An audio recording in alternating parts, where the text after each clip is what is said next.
بسم اللہ الرحمن الرحیم۔ بات چل رہی تھی درس قرآن کے حوالے سے اور ان میں منتخب آیات کی نشاندہی پہ بات ہو رہی تھی، اور سورہ ملک تک اس طرح کی جو آیات تھی ان پر میں نے بات عرض کر دی تھی۔ آج کے درس میں سورہ ملک میں یہ 5 آیات ہیں ابتدائی، اگر ممکن ہو تو اس پر بات کی جائے۔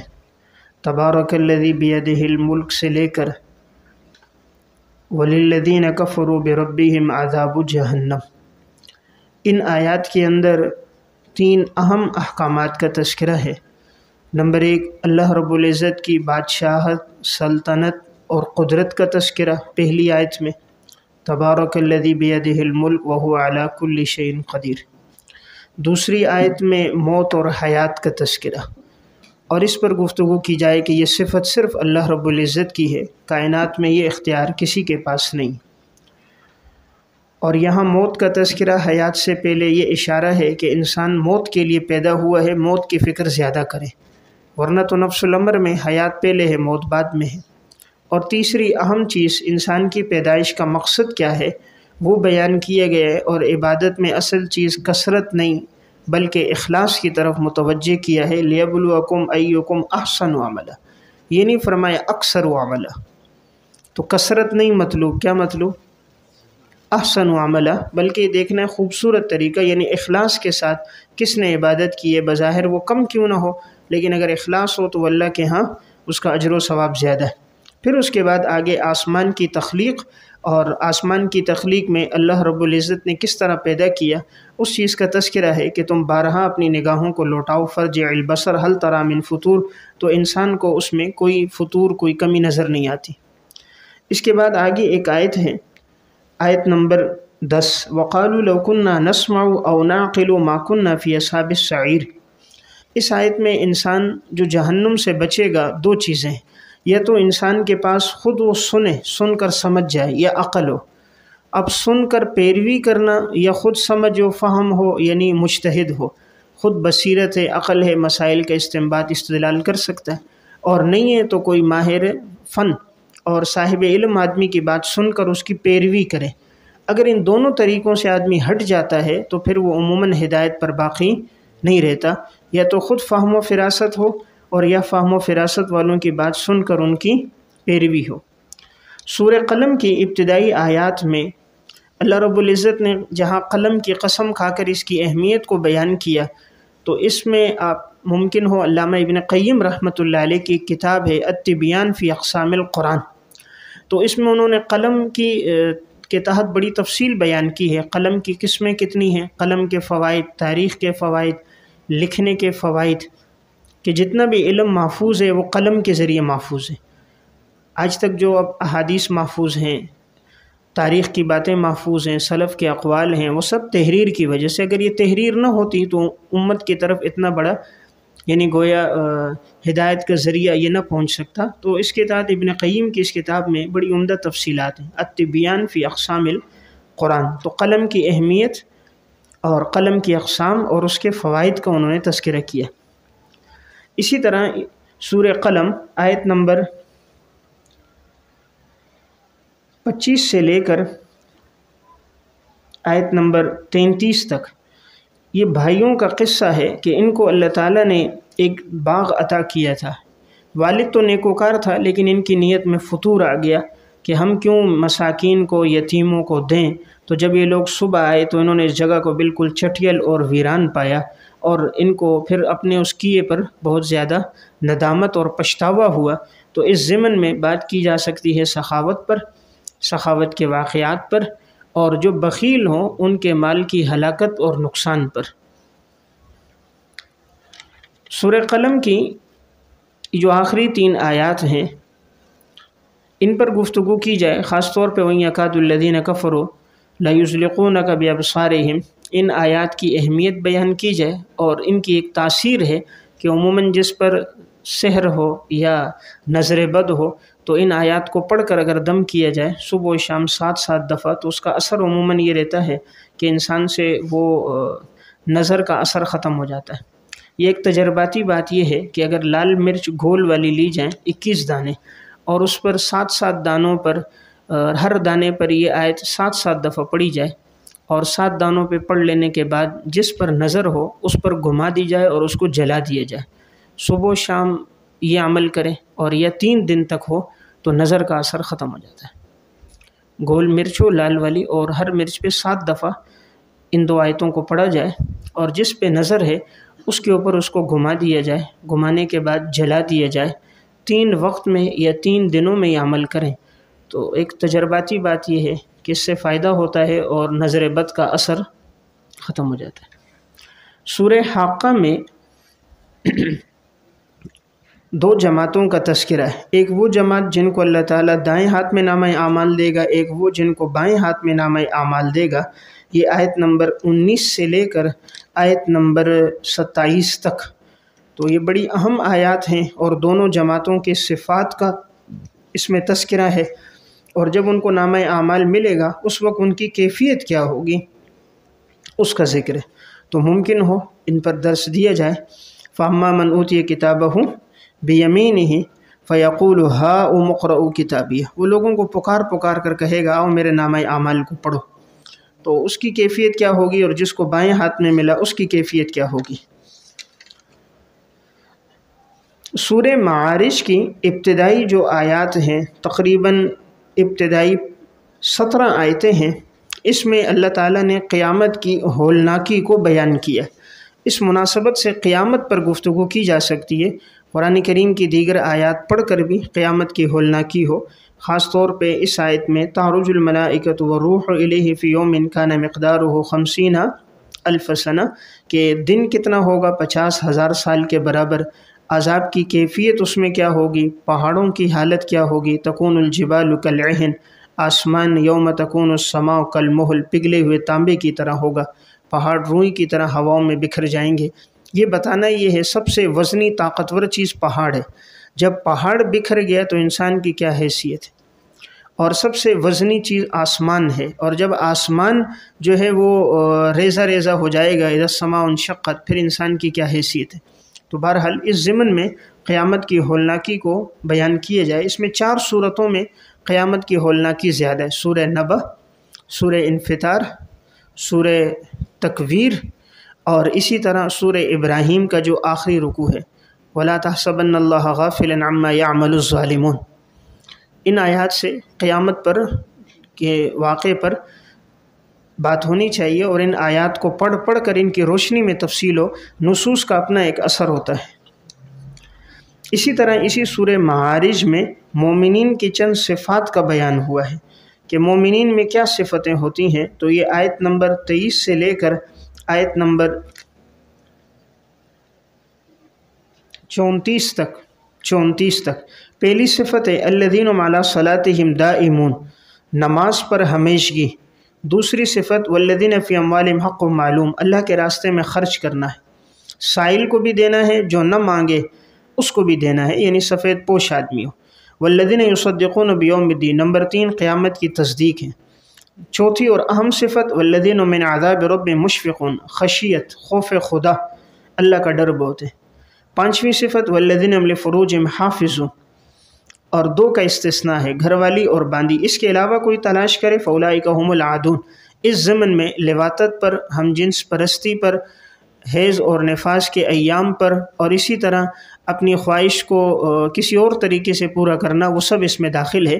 قرآن کریم کے جامع الفاظ ہیں فمن ابتغى وراء ذلک، ان 2 کے علاوہ، یعنی بیوی اور باندی کے علاوہ، تو اس میں سب چیزیں آ گئی، ہم جنس پرستی بھی ہے، لواطت بھی ہے، ایام حیض اور نفاس میں ملنا وہ بھی اس گناہ میں شامل ہے، اور اسی طرح خروج منی کے لیے کوئی اور طریقہ استعمال کرنا وہ بھی اس میں شامل ہے، اور اسی طرح متع بھی اس میں داخل ہے، کیونکہ یہاں 2 چیزوں کا استثناء ہے، تو متع بھی اس میں آ گیا، کیونکہ متع میں نکاح نہیں ہوتا، وہ اس سے ہٹ کر ہوتا ہے، دن کی تعیین ہوتی ہے اس میں۔ اور آخری 2 صفتیں کیا ہیں، والذین هم لاماناتہم وعہدہم راعون، امانت اور اسی طرح وعدوں کی پاسداری، والذین هم بشہاداتہم قائمون، گواہیوں کو قائم رکھنا اور نمازوں پر ہمیشگی۔ تو بہرحال یہ بڑی اہم صفات ہیں، تقریباً 8-9 صفات یہ کل بنتی ہیں۔ ان 9 صفات پر کسی وقت آدمی مستقل درس دے سکتا ہے۔ سورہ نوح میں آیت نمبر 10 سے لے کر آیت نمبر 12 تک ان میں استغفار پر بات ہو، استغفار اور توبہ کی اہمیت اور فضیلت، اس پر جہاں دیگر نصوص قرآنیہ پڑھی جائیں وہاں ان آیات کی روشنی میں کہ اللہ تعالیٰ استغفار پر بندے کو کیا کیا فائدے دیتا ہے، قرآن کریم کی روشنی میں اس کے فائدے بیان ہوں۔ مثلا سب سے پہلا فائدہ، جب انسان استغفار کرے گا تو اللہ تعالیٰ اس کی توبہ کو قبول کرے گا، انہ کان غفارا۔ دوسرا فائدہ، یرسل السماء علیکم مدرارا، آسمان سے بارشیں برسیں گی۔ تیسرا فائدہ، یمددکم باموال، اللہ تعالیٰ مال کو بڑھائے گا۔ چوتھا، وبنینا، نرینہ اولاد دے گا۔ پانچواں، یجعل لکم جنات، باغات عطا کرے گا۔ چھٹا، ویجعل لکم انہارا، اور اللہ تعالیٰ نہروں کو جاری کر دے گا۔ تو استغفار کے 6 فائدے ہیں قرآن کی روشنی میں۔ اور 7واں فائدہ استغفار کا قرآن کی روشنی میں یہ ہے، وما کان اللہ لیعذبہم وانت فیہم وما کان اللہ وہم مستغفرون میں، کہ اللہ کے عذاب کو روکنے والی 2 چیزیں، آپ صلی اللہ علیہ وسلم کا وجود اور استغفار۔ آپ صلی اللہ علیہ وسلم تو دنیا سے پردہ فرما گئے، اب صرف ایک چیز رہ گئی، وہ استغفار۔ تو یہ ہے استغفار کی یعنی قرآنی فوائد۔ اور اس ضمن میں پھر انسان توبہ اور توبہ کے واقعات کو بیان کر سکتا ہے، اور اس کے لیے امام ابن قدامہ کی التوابین، تو اس میں توبہ والوں کے انہوں نے واقعات ذکر کیے ہیں، بنی اسرائیل کے، ان سے پہلے لوگوں کے، اس امت محمدیہ میں جنہوں نے اس طرح توبہ کی، ان کے توبہ کے واقعات بھی اس میں ہیں۔ اسی طرح سورہ جن اور اس کی جو ابتدائی آیات ہیں، قل اوحی الی انہ استمع نفر من الجن فقالوا انا سمعنا قرآنا عجبا، ان آیات کے ضمن میں تاثیر قرآن، جنات، پہلے تو جنات پر بات کی جائے، جنات کی حقیقت، جنات کی ماہیت، اس مخلوق کا تذکرہ، اور اس کے اندر بھی توالد کا ہونا، نکاح کا ہونا، اور اس مخلوق کا مکلف ہونا، اس پر بات کی جائے۔ اور اس کے لیے عموماً آپ کو کافی حد تک مواد مل سکتا ہے اس کتاب میں، جو علامہ شبلی رحمۃ اللہ علیہ کی کتاب ہے، جس میں انہوں نے جنات کی حقیقت اور اسی طرح شیاطین کی حقیقت، اس پہ روایتیں، آثار، واقعات وہ انہوں نے ذکر کیے۔ علامہ شبلی کی اردو میں بھی اس کا ترجمہ ہوا ہے، جنات کی حقیقت، اور اس میں جنات کے بارے میں دیگر انہوں نے واقعات اور آثار بھی اس میں انہوں نے بیان کیے ہیں۔ اور اسی طرح اس قسم کے مزید شرح الصدور میں، کتاب الروح ابن قیم میں، اور بعض واقعات امام ابن ابی الدنیا رحمۃ اللہ علیہ کے جو رسائل ہیں ان میں بھی اس قسم کے واقعات ہیں۔ اور اس طرح قصص العرب 4 جلدوں میں ہے، اس میں بھی ایک عنوان ہے جس میں جنات کے متعلق واقعات کا تذکرہ انہوں نے کیا ہے۔ اور یہاں جس پر بات کرنی ہے وہ ہے تاثیر قرآن، کہ جنات کی جماعت قرآن سن کر مسلمان ہوئی نا، تو تاثیر قرآن کے واقعات بیان کیے جائیں، قرآن سن کر کون کون لوگ ایمان لائے۔ تو اس سلسلے میں مشہور واقعات میں جیسے جنات کی جماعت کا ہے، حضرت عمر رضی اللہ تعالیٰ عنہ کا ایمان لانا ہے، سورہ طٰہٰ یا حدید کی ابتدائی آیات سن کر، یہ اسد الغابہ میں، اور جبیر ابن مطعم کا ہے، عثمان ابن مظعون کا ہے، اور یہ 2 واقعات قرطبی میں ہے، ان اللہ یأمر بالعدل کے ذیل میں دیکھ لیا جائے۔ تو اس طرح تاثیر کے چند واقعات آثار و تنزیل میں حضرت علامہ ڈاکٹر خالد محمود صاحب رحمۃ اللہ علیہ نے بھی ذکر کیے ہیں، تاثیر قرآن۔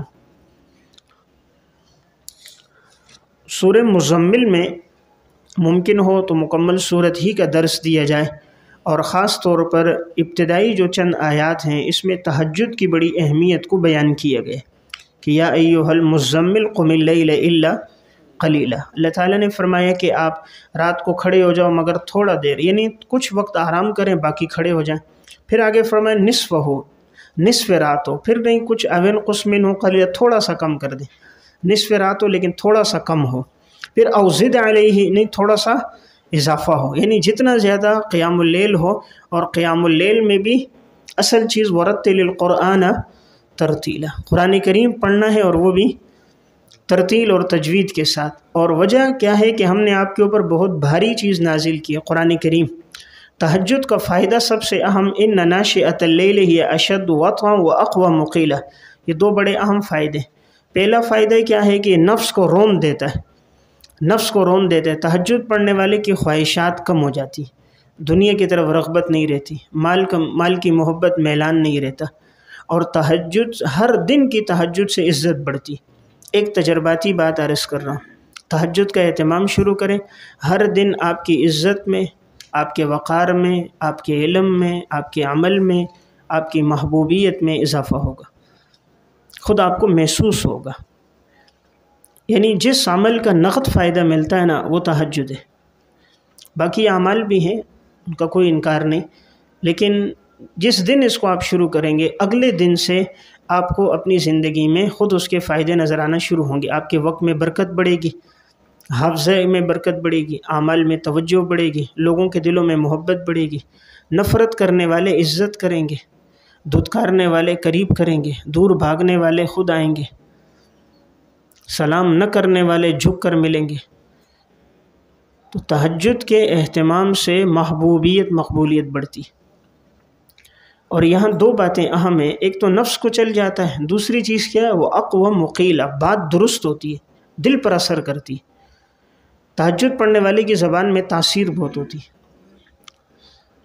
قیام اللیل والے کی زبان میں تاثیر بہت ہوتی، وہ 10 منٹ 15 منٹ بھی گفتگو کر لیتا ہے تو دوسرے کی زندگی پہ اس کا گہرا اثر ہوتا ہے، اس لیے اس کا فائدہ بہت زیادہ ہے۔ اور وجہ بھی قرآن بیان کر رہا ہے اس کے دو فائدے۔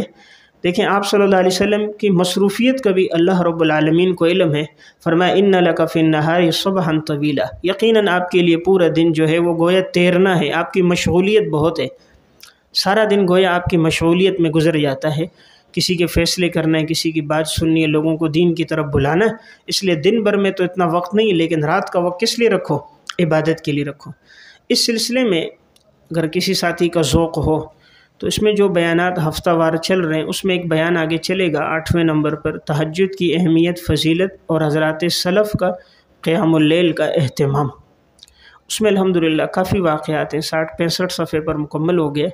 قیام اللیل کے اس میں واقعات بہت ہیں، یعنی آپ صلی اللہ علیہ وسلم کے دور سے لے کر صحابہ سلف کے، خود حضور کا قیام بھی بہت طویل تھا کہ آپ صلی اللہ علیہ وسلم کے پاؤں مبارک میں ورم آ جاتا تھا، آپ کا قیام بھی طویل ہے۔ صحابہ کرام کا بھی قیام کہ حضور خود نگرانی کے لیے آ رہے ہیں، حضرت ابوبکر صدیق بھی سنن ابی داؤد میں تہجد پڑھ رہے ہیں، آہستہ آواز میں قرات کر رہے ہیں، حضرت عمر بلند آواز میں کر رہے ہیں، تو حضور ہر ایک سے وجہ پوچھ رہے ہیں، معلوم ہو صحابہ میں بھی قیام اللیل تھا، اور بس اوقات ایک ایک آیت پڑھتے ہوئے رات گزر جاتی۔ ام حسب الذین اجترحوا السیئات ان نجعلہم، اس ایک آیت کو پڑھتے پڑھتے حضرت تمیم داری رضی اللہ تعالیٰ عنہ کی پوری رات گزری۔ تاریخ و مدینہ دمشق میں ان کے ترجمے میں واقع ہے، ایک ہی آیت کو پڑھتے رہے ساری رات گزر گئی۔ جیسے امام ابو حنیفہ کا سورہ زلزال پڑھتے ہوئے رات گزر گئی وفیات الاعیان میں۔ تو سلف میں اس طرح کا بڑا اہتمام تھا۔ ایسے واقعات احیاء علوم الدین میں ہیں، احیاء علوم الدین امام غزالی رحمۃ اللہ علیہ کی، اس میں سلف کی شب بیداری کا تذکرہ، اس کی اہمیت، اس کے واقعات ایک اس میں ملیں گے، اور ایک صفت الصفوہ علامہ ابن جوزی رحمۃ اللہ علیہ کی، اس میں قیام اللیل، اور علامہ مروزی رحمۃ اللہ علیہ کی ایک کتاب ہے مختصر قیام اللیل، اس وقت چھپی ہے مروزی، اس میں سند کے ساتھ واقعات ہیں، مختصر قیام اللیل، احادیث اور روایات بھی ہیں، اور ساتھ حضرات سلف کے واقعات بھی ہیں۔ مختصر قیام اللیل علامہ مروزی رحمۃ اللہ علیہ۔ اسی طرح آپ کو حلیۃ الاولیاء ابو نعیم اصفہانی رحمۃ اللہ علیہ، حضرت شداد بن اوس رضی اللہ تعالیٰ عنہ، ساری رات قیام ہوتا تھا حلیۃ الاولیاء میں۔ آپ صلی اللہ علیہ وسلم نے صحیح بخاری میں ایک دفعہ فرمایا نعم الرجل عبداللہ لو کان یصلی باللیل، عبداللہ تو بڑا بہترین آدمی ہے، کاش یہ رات کو نماز پڑھتا، عبداللہ بن عمر۔ تو بخاری میں بھی صحیح مسلم میں ہے کہ ان کے بیٹے سالم فرماتے ہیں اس دن کے بعد ہم نے دیکھا رات کو تھوڑا دیر سوتے تھے، باقی ساری رات قیام کرتے تھے، یعنی اس دن کے بعد سے لے کر موت تک ان کا معمول رہا، تھوڑی دیر آرام اور ساری رات قیام۔ تو آپ صلی اللہ علیہ وسلم نے جیسے ترغیب دی تو عمل میں لے کر آ گئے۔ تو سلف میں قیام اللیل کا بڑا اہتمام تھا۔ تو ان آیات کی روشنی میں اگر تہجد پر بات ہو اور سلف کا اس میں تذکرہ ہو تو انشاءاللہ بہت فائدہ ہوتا ہے۔ علامہ خلیل احمد سہارنپوری صاحب رحمۃ اللہ علیہ کے حالات پر ایک کتاب ہے تذکرۃ الخلیل۔ مولانا عاشق الہی میرٹھی کی 2 کتابیں ہیں، تذکرۃ الرشید، تذکرۃ الخلیل۔ تو تذکرۃ الخلیل میں حضرت سہارنپوری رحمہ اللہ کے حالات میں لکھتے ہیں کہ میں نے کبھی بھی حضرت کو سفر اور حضر میں تہجد کے چھوٹتے ہوئے نہیں دیکھا۔ حضرت اپنے معمولات کے کہا بہت زیادہ پابند تھے۔ کہا ایک دفعہ سفر تھا، بہت زیادہ مشقت ہوئی، تھکاوٹ ہو گئی، ایک جگہ ہم اترے، رات کا آخری وقت تھا، تو تھکاوٹ کی وجہ سے جیسے لیٹے میں نے کہا آج تو حضرت نہیں اٹھ پائیں گے، میں بھی سو گیا۔ لیکن جب جیسے تہجد کا وقت ہوا، اچانک آنکھ کھلی تو بستر پہ حضرت کو نہیں پایا، بالکل اندھیرا تھا، مسجد بھی دور تھی اور ہم وہاں ابھی اس جگہ میں نئے آئے تھے۔ تو میں نے حضرت کو ڈھونڈتا رہا تو دیکھا کہ ایک کنارے پر ایک مسجد تھی، اندھیرا تھا، اس مسجد میں تہجد پڑھ رہے تھے اور تلاوت کر رہے تھے اور بلند آواز سے تھوڑا پڑھ رہے تھے۔ تو میں اپنے آپ پہ افسوس کرنے لگا، میں جوان ہوں، سویا ہوا ہوں، اور حضرت اس بڑھاپے میں بھی تہجد کا اتنا اہتمام ہے اور سفر میں بھی۔ تو حضرات سلف کی زندگی میں یہ عمل بہت رہا ہے، اس لیے بہرحال کوشش ہونی چاہیے کہ انسان تہجد کا اہتمام زیادہ کرے۔ اس وقت سے اگر عادت بن جائے پھر یہ ساری زندگی عادت برقرار رہتی ہے۔ مشکل نہیں ہے، صرف اپنے آپ کو عادی بنانے کی ضرورت ہوتی ہے۔ آج کل راتیں ویسے بھی طویل ہیں، تو بہرحال یہاں میں نے ایک بات عرض کی، تہجد پر بات ہونی چاہیے اور اس کے فائدے بھی قرآن کریم نے خود ہی بیان کیے۔ اس کے بعد سورہ مدثر میں اللہ رب العزت نے ایمان والوں کے اوصاف بھی بیان کیے، اور جب جہنمی جہنم میں جائیں گے اور ان سے پوچھا جائے گا تم لوگ جہنم میں کیوں گئے، تو ان کے اندر چند گناہ ہوں گے، ان گناہوں کی وجہ سے وہ جائیں گے۔ ان کا تذکرہ ہونا چاہیے کہ جہنم میں جانے والے گناہوں کون کون سے ہیں، گناہ ہیں، ان کی نشاندہی۔ تو جب ان سے پوچھا جائے گا ما سلککم فی سقر، آیت نمبر 42 سے لے کر آیت نمبر 56 تک کہ تم لوگ کیوں جہنم میں داخل ہوئے، سب سے پہلی وجہ لم نک من المصلین، ہم نماز نہیں پڑھتے تھے۔ دوسری وجہ ولم نک نطعم المسکین، کھانا نہیں کھلاتے تھے مستحقین کو۔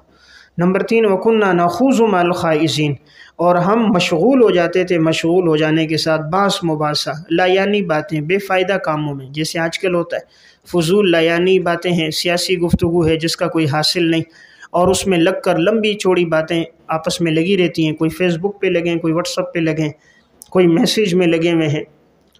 وَكُنَّا نُكَذِّبُ بِيَوْمِ الدِّينِ، آخرت کو جھٹلانا یہی ہے کہ تیاری نہ کرنا، تیاری نہیں کرنا ہے تو گویا کہ وہ فعلاً جھٹلا رہا ہے۔ اور مشرکین مکہ میں تھا، وہ قولاً جھٹلاتے تھے۔ یہاں ایک اہم بات آگے آ رہی ہے، دیکھیں کأنہم حمر مستنفرہ فرت من قسورہ، یہ لوگ ایسے ہیں جس طرح کے بھٹکے ہوئے گدھے ہوتے ہیں، بھٹکے ہوئے گدھوں کی طرح۔ معلوم ہوتا ہے جب انسان دین سے دور ہو جاتا ہے تو وہ اس کی مثال گدھے کی طرح ہے۔ دیکھیں بنی اسرائیل کے علماء تھے، اللہ نے ان کی مثال دی فَمَثَلُهُ كَمَثَلِ الْكَلْبِ، کتے کے ساتھ دی، اور مثال دی گدھے کے ساتھ جس کے اوپر بوجھ لادا جائے۔ معلوم ہوا اگر علم کے ساتھ عمل نہیں ہے تو وہ بنی اسرائیل میں علم تھا، عمل نہیں تھا، تو اللہ کہیں کتے سے تشبیہ دے رہے، کہیں گدھے سے تشبیہ دے رہے۔ تو صرف نرا علم کافی نہیں ہے جب تک کہ علم کے مقتضا پر عمل نہ ہو۔ سورہ قیامہ میں یہاں پر ابتدا میں جو ایک اہم چیز کا تذکرہ ہو رہا ہے، قیامت کا وقوع ہے، اور ساتھ اللہ کی جو قدرت ہے، بلا قادرین علی ان نسویہ بنانا، ہم انسان کے پورے بنانے پر قادر ہیں۔ آج کے دور میں جو تحقیق سائنسی ہو رہی ہے، جہاں جاؤ دیکھیں وہ انگوٹھے سے نشان لے رہے ہیں، جی فنگر پرنٹ دو، اور اسی کے ساتھ سب کچھ ہو رہا ہے۔ جہاں انگوٹھا فنگر پرنٹ لگا اس کا سارا ڈیٹا سامنے آ جاتا ہے، نام، باپ دادا کا نام، خاندان، قبیلہ، سب پتہ چل رہا ہے۔ اللہ تعالیٰ فرما رہے 1400 سال پہلے کہ میں تمہارے اس انگلیوں کے پوروں کو بھی پیدا کرنے پر قادر ہوں۔ دنیا میں کوئی انسان ایسا نہیں ہے جو اس کے بنانے پر قادر ہو، اللہ رب العزت کے علاوہ کوئی قادر نہیں۔ اور اللہ فرما رہے میں اس پر بھی قادر ہوں تو انسان پر تو بطریقے اولا قادر ہوں۔ اور یہ اللہ رب العزت نے کیوں فرمایا؟ اس لیے کہ ہر انسان کی انگلیوں کے پورے دوسرے سے مختلف ہیں، اور یہ اتنے باریک ہیں کہ یہ ہمیں اپنی آنکھوں سے نظر بھی نہیں آتے، تو اس کو دیکھنا بھی بہت مشکل ہے۔ رب العالمین اس پر بھی قادر ہے، اور ہر انسان کے دوسرے سے مختلف بھی ہیں۔ تو سائنسی تحقیق بھی یہی کہتی ہے کسی ایک انسان کے دوسرے کے مشابہ نہیں ہے۔ مدرسے میں آتا ہے نا تھم لگاؤ، تو جس کا اس میں لگا ہوا ہے تو وہ آگے سے بول دیتا ہے تھینک یو، ورنہ بولتا ہے ٹرائی اگین، دوبارہ کرو۔ تو دیکھو ایک انگریز نے بنایا آلہ اور وہ بتا رہا ہے کہ آپ کے بالکل نشان ہو بہو وہ ہیں یا نہیں ہیں، تو اللہ تعالیٰ فرما رہے ہم ہو بہو اسی طرح پیدا کرنے پر قادر ہیں۔ قرآن کریم کی ایک آیت سن کر ایک سائنسدان مسلمان ہوا تھا سورہ حامیم سجدہ میں، کہ اس آیت میں اللہ رب العزت نے فرمایا کہ جب ہم ان کو جلائیں گے تو ہم ان کی کھالوں کو تبدیل کریں گے، ہر مرتبہ جو بھی یہ جلوس جائیں گے ان کی کھال بدلیں گے۔ تو اس نے اس پر اپنی ایک ریسرچ شروع کی کہ یہ کھال کیوں بدلی جا رہی ہے، اسی جسم کو عذاب ہو۔ تو آخر وہ اسلام لایا اس وجہ سے کہ واقعی کہ جب اگر ایک دفعہ کھال جل جائے نا تو پھر جسم کو جلن نہیں ہوتی، کیونکہ یہ جسم کو جلنے اور تکلیف یہ کھال میں مسامات ہیں، اور یہ مسامات جب تک برقرار رہتے ہیں جلن ہوتی ہے۔ جب یہ ایک دفعہ جل جائے جلس جائے پھر انسان کے جسم کو جتنا اور جلایا جائے اس کو کوئی تکلیف نہیں ہوتی۔ تو قرآن کریم نے اس بات کو بیان کیا ہے کہ ہم ہر مرتبہ ان کی کھال کو تبدیل کریں گے، اور یہ تبدیل کرنا صرف اس وجہ سے ہوگا تاکہ ان کو جہنم کے عذاب کی شدت کا اندازہ ہو۔ آیت کیا ہے وہ؟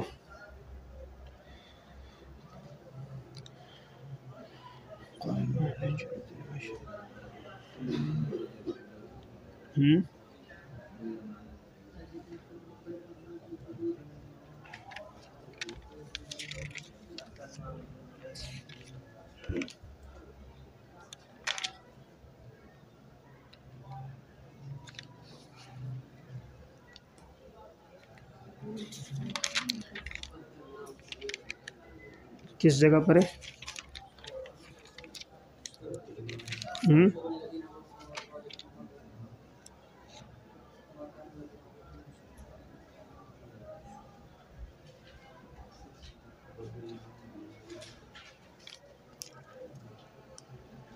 آیت نمبر کیا آ رہی ہے؟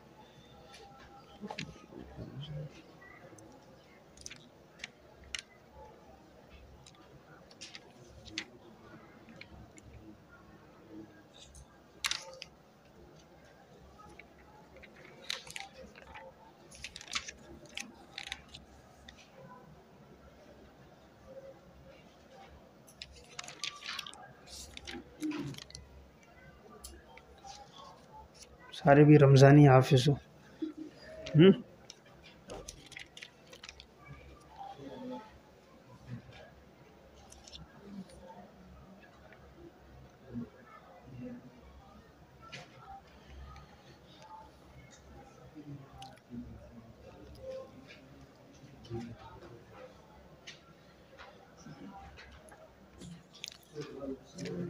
جی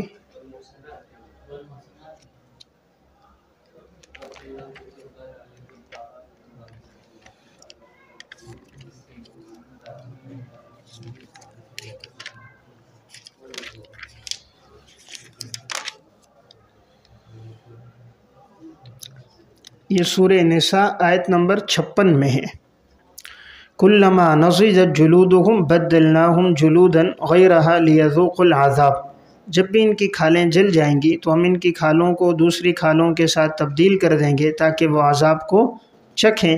ان اللہ کان عزیزاً، اللہ غالب ہے، قادر ہے، کھال کے تبدیل کرنے پر اللہ قادر ہے، حکیماً، اور اس میں حکمت یہ ہے تاکہ انسان عذاب کی تکلیف کو محسوس کرے۔ تو بہرحال قرآن کریم کے میں نے عرض کیا جس طرح یہ آیت ہے کہ ہم انسان کے پورے بنانے پر قادر ہیں، اسی طرح اس آیت میں بھی تذکرہ ہے کہ انسان کی کھال کو ہم دوبارہ بدلیں گے تاکہ انسان تکلیف کو محسوس کر سکے۔ اسی طرح سورہ قیامہ کی جو آخری آیات ہیں اس میں انسان کے دنیا سے جانے کا تذکرہ ہے۔ وَظَنَّ أَنَّهُ الْفِرَاقُ وَالْتَفَّتِ السَّاقُ بِالسَّاقِ، یہ آیت نمبر 28 سے لے کر 40 تک۔ انسان جب دنیا سے جاتا ہے، موت کے وقت کی کیفیت ضروری ہے کہ اس کا بھی تذکرہ ہو۔ آخری وقت میں انسان کی کیفیت کیا ہوتی ہے؟ تو حالت یہ ہوتی ہے کلا اذا بلغت التراقیہ، انسان کی جو روح ہے وہ حلقوم تک پہنچ جاتی ہے۔ وقیل من راق، کو یہ جھاڑ پھونک کرنے والا، اب کہتے ہیں کسی ڈاکٹر کو، طبیب کو، حکیم کو بلاؤ۔ وظن انہ الفراق، یقین ہو جاتا ہے کہ انسان کے جدائی کا وقت آ گیا ہے۔ والتفت الساق بالساق، پنڈلی کو پنڈلی کے ساتھ رگڑتا ہے۔ تو اس میں موت اور موت کے وقت کے احوال، اس سلسلے میں آپ کو اگر معلومات چاہیے ہوں تو علامہ سیوطی کی کتاب الروح اور امام قرطبی کی التذکرہ امام قرطبی رحمۃ اللہ علیہ کی، اور ابن قیم کی کتاب الروح،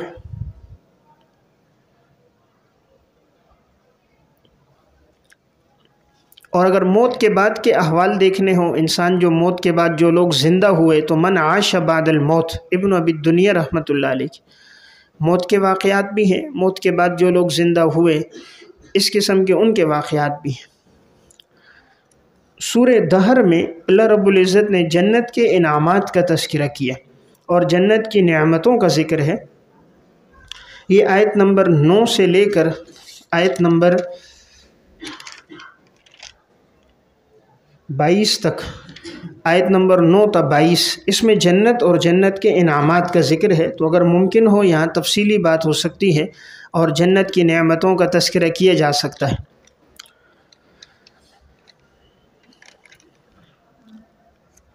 پھر آگے جو عامہ سپارہ ہے، اس میں کوشش ہو کہ انسان مکمل اس سپارے کا درس دے۔ ہر صورت کے مضامین بڑی اہمیت کے حامل ہیں، اور ہر درس میں ایک صورت پر انسان بآسانی درس دے سکتا ہے اس کے مضامین کو لے کر۔ خاص طور پہ سورہ نبا سے بات شروع کی جائے، اس کی ابتدا میں اللہ تعالیٰ کی قدرت کے بہت سارے دلائل کا تذکرہ ہے، انعامات کا تذکرہ ہے، اور پھر آگے ان یوم الفصل کان میقاتا، قیامت کی ہولناکی ہے، اور پھر اگلے اس میں جنت اور متقین کے اوصاف ہیں، ان للمتقین مفازا۔ سورہ نازعات بھی مکمل درس ہو، اس میں بھی 3 اہم عنوان ہیں۔ پہلے عنوان کے تحت تذکرہ ہے فرعون کا جو واقعہ ہے اس کا، اور اس کے ربوبیت کے دعویٰ کرنے کا کہ اس نے دعویٰ کیا تھا انا ربکم الاعلی، اور پھر آگے قیامت کے وقوع کا تذکرہ ہے فاذا جاءت الطامۃ الکبریٰ، اور کون لوگ کامیاب ہوں گے ان کے اوصاف ہیں، واما من خاف مقام ربہ ونہى النفس عن الہویٰ۔ 2 اوصاف پر جنت ہے، خوف خدا، خواہشات سے بچنا۔ ہر گناہ کی بنیاد 2 چیزیں ہوتی ہیں۔ جو بھی گناہ دنیا میں ہوتا نظر آئے گا اس کی بنیاد 2 باتیں ہوں گی، اللہ کا خوف نہیں ہوگا، خواہش پہ چلنا ہوگا۔ اللہ کا خوف نہیں ہوگا، خواہش پہ چلنا ہوگا۔ اس لیے 2 گناہ ہر چیز گناہ کی بنیاد ہے، اور جب یہ زندگی سے ختم ہو جائیں، خشیت آ جائے، خواہشات پہ چلنا نہ ہو، انسان محفوظ ہو جاتا ہے۔ سورہ عبسہ میں آخر میں اللہ تعالیٰ نے انعامات کا جو تذکرہ کیا ہے اور اپنی نعمتوں کا جو ذکر کیا ہے، فَلْيَنْظُرِ الْإِنسَانُ إِلَىٰ طَعَامِهِ، تو انعامات باری تعالیٰ۔ سورہ تکویر اور انفطار دونوں میں قیامت کا تذکرہ ہے، تو قیامت کا وقوع اس ضمن میں اس پر تفصیلی بات ہو سکتی ہے۔ سورہ انشقاق میں بھی قیامت کے وقوع کا تذکرہ ہے، اور انسان کو جو نامہ اعمال ملے گا دائیں اور بائیں ہاتھ میں کون لوگ ہوں گے اور اس کی کیفیت کیا ہوگی۔ تو سورہ انشقاق اور حاقہ کے دونوں کے مضمون میں اس مضمون کو بیان کیا جائے۔ سورہ بروج کا جو شان نزول ہے اسے تفصیل سے بیان کیا جائے، قرآن کریم نے جس کی طرف اشارہ کیا ہے قتل اصحاب الاخدود النار ذات الوقود، یہ واقعہ حدیث کی کتابوں میں مفصل آیا ہے، اور امام قرطبی رحمہ اللہ نے بھی تفصیلاً اس واقعے کو ذکر کیا ہے کہ وہ جو نوجوان تھا جو ابتدا میں عیسائی تھا، بعد میں وہ ایمان لے کر آیا، اور پھر بادشاہ نے بڑی کوشش کی اس کو مارنے کی، اوپر سے پہاڑ سے پھینکنے کے لیے لوگ لے کر گئے، وہ مر گئے، وہ بچا رہا، سمندر میں پھینکنے کے لیے گئے، پھینکنے والے ڈوب گئے، وہ بچا رہا، آخر اس نے کہا تم مجھے تیر مارو تو بسم اللہ رب ھذا الغلام کہہ کر، تو اللہ تعالیٰ نے اس کے بعد اس کی موت ہوئی، تو یہ سب لوگوں کی ہدایت کا ذریعہ بن گیا۔ تو یہ واقعہ بڑی استقامت والا واقعہ ہے۔ تو اس ضمن میں ایمان پر استقامت اور استقامت کے واقعات بیان کیے جا سکتے ہیں۔ آیت میں اشارہ بھی ہے ان الذین فتنوا المؤمنین والمؤمنات۔ اس کے بعد یہ تینوں صورتوں کے اندر اللہ تعالیٰ کے قدرت کے انعامات کا تذکرہ ہے، سورہ اعلیٰ میں بھی، سورہ غاشیہ میں بھی، اور طارق میں بھی۔ سورہ غاشیہ کے آخر کے جو اوصاف ہیں ان پر اگر بات ممکن ہو کہ ایک مجاہد اور ایک طالب علم میں کیا اوصاف ہونے چاہیے، تو یہ اوصاف ہیں افلا ينظرون الى الابل کیف خلقت۔ سب سے پہلا وصف کہیں بات کرنی ہے آپ نے کہ ایک اوصاف ایک نوجوان میں کیا ہوں، اور یہ دین کا داعی ہے، اس میں کیا اوصاف ہو۔ اللہ تعالیٰ نے یہاں تشبیہ دی ہے اونٹ کے ساتھ نا، اونٹ کو دیکھو تو اونٹ کے اندر سب سے پہلا وصف ہے فرما برداری، اطاعت گزاری۔ تو اونٹ کو کوئی بچہ بھی لے کر نکیل پکڑ کے جائے وہ اس کی بھی اطاعت کرتا ہے، حالانکہ وہ پاؤں بھی رکھے تو بچے کا کام تمام ہو جائے، لیکن اس میں اطاعت ہے، پورا ریوڑ چل رہا ہوتا ہے۔ نمبر 2، کم کھانے پہ گزارا کر لیتا ہے، تو کم بھی ملے شکر گزار ہو۔ تیسرا، تیز رفتار، جنگل کا جو ہے نا وہ جنگل کی سواری، جنگل کا جہاز ہے، جیسے کہ صحرا میں ہے تو جنگل اور میں چلنے والا، ریگستانوں میں بھاگنے والا، تیز سفر کرنے والا۔ تو یہ اشارہ ہے مشکل اوقات میں صبر ہو، برداشت ہو، تکلیف آئے برداشت ہو۔ اور پھر ایک وصف اس میں یہ ہے کہ اس کو اگر خوراک نہ بھی دو، مثلا پانی اس کو نہیں ملا، کھانا نہیں بھی ملا، تو اس کے کوہان میں اتنا جمع ہے کہ یہ اسی کو لے کر خود ہی لے لیتا ہے وہاں سے، اور معدے میں لے آتا ہے، منہ میں چباتا رہتا ہے، اور یہ 2-3 دن بھی بغیر کھائے پیے زندہ رہ سکتا ہے۔ تو گویا مومن کے اوصاف میں قناعت ہو، اور حالات جیسے بھی آئیں اس میں صبر ہو۔ اس میں ایک وصف اونٹ کے اندر یہ بھی ہے کہ اونٹ کے جسم چونکہ بلند ہے تو بلند ہمتی کی طرف اشارہ ہے، ارادے بلند ہوں، سوچ اس کی بلند ہو، اونچی ہو، جیسے اونٹ کا جثہ ہے اس کی طرح وہ اونچی سوچ رکھنے والا۔ اونٹ غیرت مند بہت ہے، کبھی بھی اپنی ماں سے جفتی نہیں کرتا، نہیں ملتا۔ حیات الحیوان میں ایک واقعہ ہے، ایک شخص نے اس بات کو آزمانے کے لیے، ایک اونٹ کے جیسے ہی اونٹنی کا بچہ پیدا ہوا، وہ نر تھا، اس نے ایک دم اس پہ کپڑا ڈال کے اس کو لے گیا۔ پھر جب تو اس کو پالا پوسا، وہ بڑا ہو گیا، اور پھر دوبارہ جب وہ ایک دفعہ اسی اونٹنی کے سامنے اس کو لے آیا تاکہ یہ اس کے ساتھ مباشرت کرے، جیسے تو اس نے تو پہچان لیا میری ماں ہے، تو فوراً ہی وہ اتنا غصے میں آیا، مالک کے اوپر حملہ کر دیا، اور مالک کو گردن سے پکڑا، نیچے رکھا، اوپر پاؤں رکھ کر اس کو مار دیا۔ تو اونٹ غیرت مند ہے، جیسے انسان میں ایک وصف ہے غیرت ہے، حیا ہے اونٹ میں، اس لیے حلال جانوروں میں حیا کا وصف رہتا ہے، خاص طور پہ اونٹ میں زیادہ ہے۔ خنزیر بے حیا ہے، اس لیے کھانے والے بھی بے حیا، ان میں ماں بہن بیٹی کی تمیز نہیں۔ اس طرح پھر آگے ایک وصف ہے کہ وَإِلَى الْجِبَالِ وَإِلَى السَّمَاءِ كَيْفَ رُفِعَتْ، آسمان جیسی بلندی ہو، یعنی اونچے ارادے رکھنے والا ہو، اونچی سوچ رکھنے والا ہو، اور کسی سے کوئی بات پہنچے بھی تو اس سے درگزر کرے، معاف کرنے والا ہو۔ آسمان تک کوئی نہیں پہنچ سکتا، کوئی مارے بھی تو واپس لوٹ کر آتا ہے، کوئی تھوکے بھی تو اس کے چہرے پر آتا ہے، تو اشارہ ہے اس کو کسی سے کوئی تعلق نہیں ہوتا، اپنے کام کے ساتھ مخلص ہو کر متوجہ ہوتا ہے۔ پہاڑ کی طرح سخت ہونا چاہیے، ارادے مصمم ہو، مضبوط ارادوں والا ہونا چاہیے، یہ نہیں ابھی ایک بات دیکھی کل ڈگمگا گیا، کسی نے دوسرا رخ دکھایا تو اس طرف بھیگ گیا، اس کے ارادے پہاڑ کی طرح مضبوط ہوں۔ وَإِلَى الْأَرْضِ كَيْفَ سُطِحَتْ، زمین کی طرح عاجزی ہو۔ اب زمین میں کوئی پہاڑ، زمین میں کوئی گھر بنا رہا ہے، کھود رہا ہے، کنواں بنا رہا ہے، چشمے بنا رہے ہیں، زمین سب کو قبول کر رہی ہے نا، ہر ایک آنے والے کو قبول کر رہی ہے، تو اس میں عاجزی اور تواضع زیادہ ہو۔ زمین نافع ہے سب کے لیے، گھر بنانے والے کے لیے بھی نافع، فصل والے کے لیے بھی نافع، چشمے پانی والے کے لیے بھی نافع، نہر اور کنویں والے کے لیے بھی نافع، مومن و سب کے لیے نافع ہو۔ اور ایک اس میں وصف کیا ہے کہ وہ اس میں انما انت مذکر، دوسروں کا خیر خواہ ہو، ہر ایک کو نصیحت کی بات کرے، جیسے الدین النصیحہ۔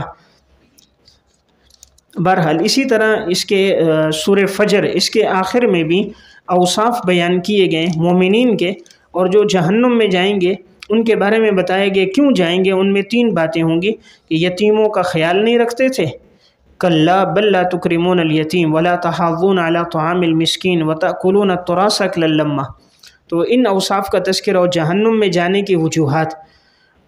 اور انسان کی روح جو 2 قسم کی ہے، یا ایت والنفس المطمئنہ، ایک اطمینان نفس والا نفس ہے، اور ایک نفس جو ہے وہ جو 13ویں سپارے میں حضرت یوسف علیہ السلام کا جہاں تذکرہ ہے، وہ نفس کا تذکرہ لوامہ، ایک وہ نفس ہے جو انسان کو ملامت کرتا رہتا ہے، انسان سے کوئی خطا ہو جائے تو فوراً انسان کو تنبیہ کرتا ہے نا، اور ایک نفس ہے لامارۃ بالسوء وما ابرئ نفسی ان النفس لامارۃ بالسوء، برائی کا حکم دینے والا۔ تو نفس کی 3 قسمیں، ایک نیکی کا ہے، نفس مطمئنہ ہے، ایک امارہ ہے، اور ایک نفس مطمئنہ ہے، نیکی کے کام پہ مطمئن ہو جاتا ہے۔ سورہ بلد کے اندر جو اوصاف آخر میں ہیں، ان اوصاف کا تذکرہ، سورہ شمس کی ابتدا میں اللہ تعالیٰ نے دیکھیں کتنی قسمیں کھا کر ایک چیز کو بیان کیا ہے۔ پہلی قسم کھائی والشمس وضحاہا، نمبر 2 والقمر اذا تلاہا، نمبر 3 والنہار اذا جلاہا، نمبر 4 واللیل اذا یغشاہا، نمبر 5 والسماء وما بناہا، نمبر 6 والارض وما طحاہا، نمبر 7 ونفس وما سواہا۔ آگے جواب قسم کیا آ رہا ہے؟ فَأَلْهَمَهَا فُجُورَهَا وَتَقْوَاهَا قَدْ أَفْلَحَ مَنْ زَكَّاهَا۔ 7 قسمیں کھا کر اللہ تعالیٰ نے ایک چیز کو بیان کیا ہے جو بڑی اہمیت کی حامل ہے۔ 7 بڑی بڑی مخلوقات کی قسم کھا کر کامیاب اور ناکام انسان کو بیان کیا۔ کامیاب وہ ہوگا قد افلح من زکاہا، ناکام وہ ہوگا قد خاب من دساہا۔ تو ان کی روشنی میں تشریح ہونی چاہیے کہ اتنی قسمیں اللہ نے کھائیں تو اللہ نے کامیاب کس کو بنایا؟ ہم تو کہتے ہیں جس کے پاس سرکاری نوکر ہے وہ کامیاب ہے، 1 لاکھ 1.5 لاکھ روپے تنخواہ لے رہا ہے وہ کامیاب ہے۔ قرآن کریم نے تزکیے والے کو کامیاب قرار دیا۔ اس طرح اس کے بعد سے جتنی صورتیں آخر تک ہیں، اگر ممکن ہو ہر صورت کی تشریح کر دی جائے۔ اردو میں آپ کو درسی تفسیر میں مواد زیادہ ملے گا، درسی تفسیر کافی حد تک اس میں تشریح تفصیل مل جاتی ہے، اور اسی طرح عربی تفسیروں میں قرطبی میں کافی تشریح ملے گی، اور معارف القرآن